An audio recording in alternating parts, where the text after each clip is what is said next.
Olá, meus amigos leitores! Hoje nós temos a biografia do sétimo homem mais rico do mundo, pelo menos na época dele, em 2011, onde esse livro foi lançado. O cara simplesmente teve empresa de tudo que você pensar. Então, daí dá para ver da onde o cara tirou os seus milhões, né? No finalzinho, esse livro causa um pouco de polêmica, então no final do livro eu vou explicar um pouquinho o que aconteceu após o livro, e lembrando que a gente retém do livro o que é bom pra gente e o que for ruim você simplesmente descarta. Tem muita coisa boa aqui que você pode aplicar na sua vida e na sua empresa. Se você é empreendedor e se não é, tá esperando o quê? O X da questão de Eike Batista. Esse livro foi publicado em 2011 pela editora GMT.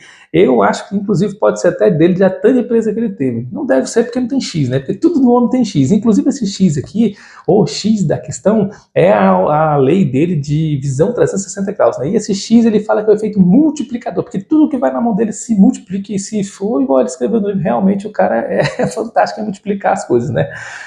Então, ele vai trazer aqui 41 capítulos da história da vida dele, bem divididinho. Você vê que são poucas páginas para muitos capítulos, então são capítulos curtinhos, onde você consegue entender passo a passo do que aconteceu na história dele. 159 páginas bem organizadinhos ali, rapidinho. Você lê aquele livro de sessão da tarde que você sai empolgado.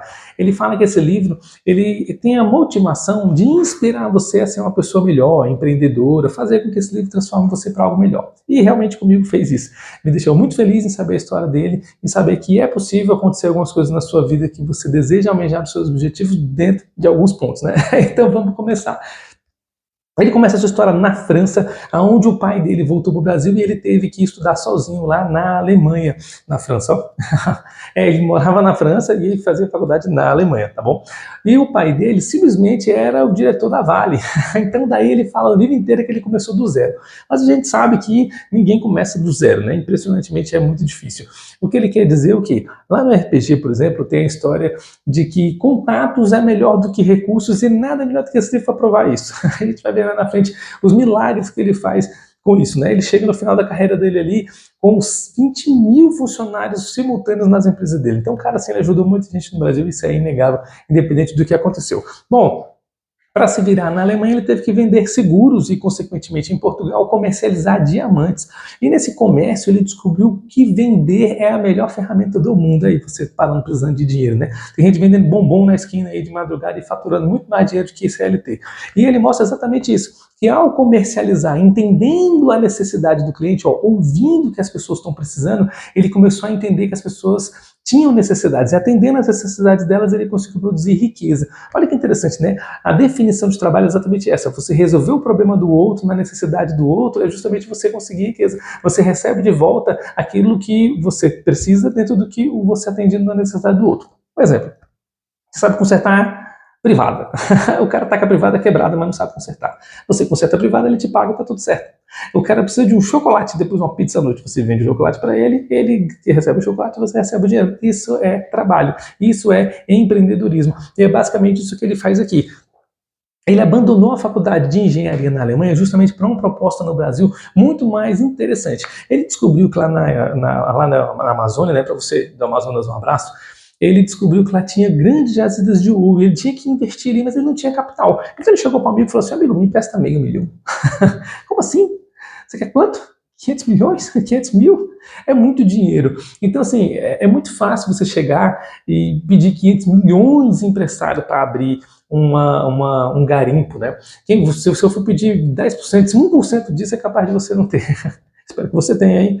R$500 mil é muito dinheiro. E aí, pior ainda, ele fez uma proposta com um sócio, eles começaram a garimpar ouro, não encontraram nada, o sócio roubou todo o dinheiro dele. Aí ele voltou para aquele investidor e falou assim: investidor, sabe aqueles R$500 mil que você me emprestou, aqueles 500 milhões que você me emprestou? Pois é, eu fui roubado. Me empresta de novo. O cara, o quê? Tá bom. Ele pediu R$500 mil emprestado 2 vezes, o cara me emprestou.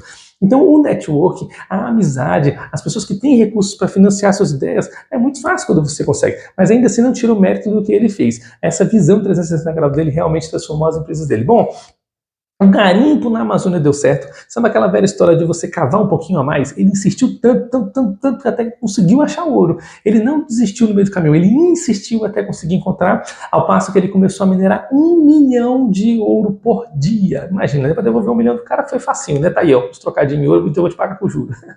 Ele chegou a garimpar até 60 milhões por ano. Então, o cara assim conseguiu garimpar muito. Esse negócio que deu muito certo. Então, uma empresa americana viu o sucesso que ele estava fazendo e ele passou a ser conselheiro dessa empresa, dessa holding americana lá de ouro, ao qual ele começou a garimpar em outros lugares do mundo, até ouro do deserto. Inclusive, ele cita aqui que você tem que ser... A empresa, ela precisa de um dono. Eu sempre me perguntei assim, poxa, empresas como o Carrefour ali, são empresas grandonas, o dono nunca está lá.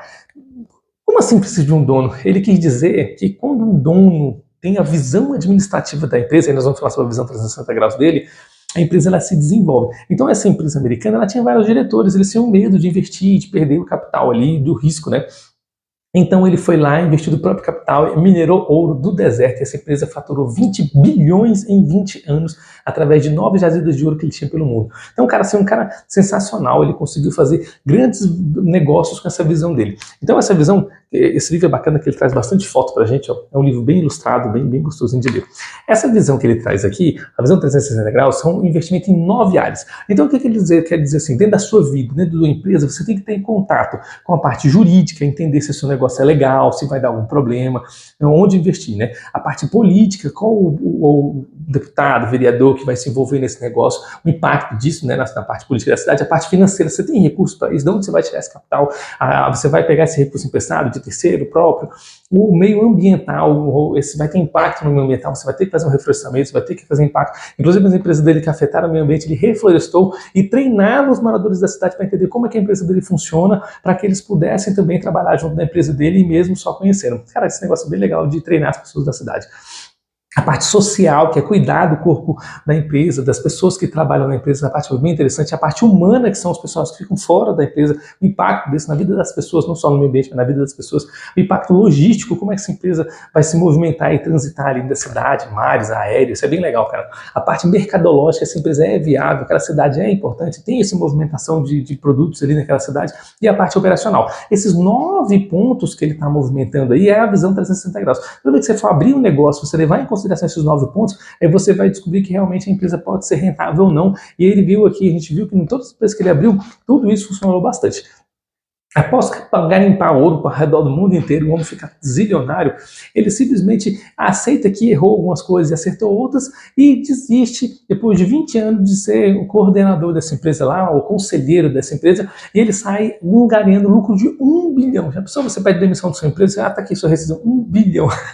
E esse 1 bilhão, ele vende também as companhias acionárias que ele tinha, as posições acionárias de outras empresas, e vai investir só no Brasil. E aqui no Brasil ele resolve investir em petróleo. A empresa dele deu tão certo, que no primeiro ano ela já faturou 10 bilhões de dólares. É interessante porque ela já foi acionada lá em cima, né? A acionista foi alta.